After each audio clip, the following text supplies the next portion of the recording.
कामटी में एक घर था जंगल के पास ही, एक मद्रासी का, उसके वहां आया जाया करते थे और वो बे औलाद थे दोनों। तो जब वो जाते तो बड़ी अकीदत ये लोग पेश किया करते थे। तो मामूल के मुताबिक एक दिन उस घर में गए, घर वाले ने खाना पेश किया।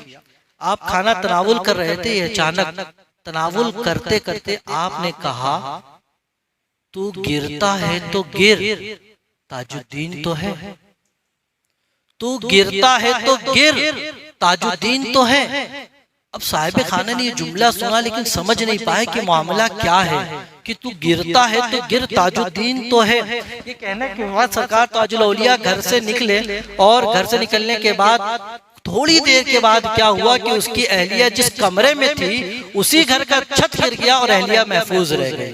तो अब उस घर वाले को समझ में आया कि तू गिरता है तो गिर, ताजुद्दीन तो है, यानी तो गिरता है तो गिर, ताजुद्दीन। उस दिन से अकीदत बढ़ गई और महसूस हो गया कि ये बहुत कश्फ वाले बाबा हैं और शुरू से हिंदुस्तान में अकीदत बड़ी चली आ रही है। तो अब अकीदत दोबाला हो गई। अब उन्होंने महसूस कर लिया। तो एक दिन आना जाना बना हुआ था, देखा कि हजरत का मिजाज आज बहुत बेहतर है। खा हजरत इतने दिन से आते हैं, घर में कोई औलाद ही नहीं है, इतने दिन से आते हैं, घर में कोई औलाद नहीं है। सरकार ताजुल औलिया खामोश रहे, फिर इसरार बढ़ा, हजरत घर में कोई औलाद नहीं है।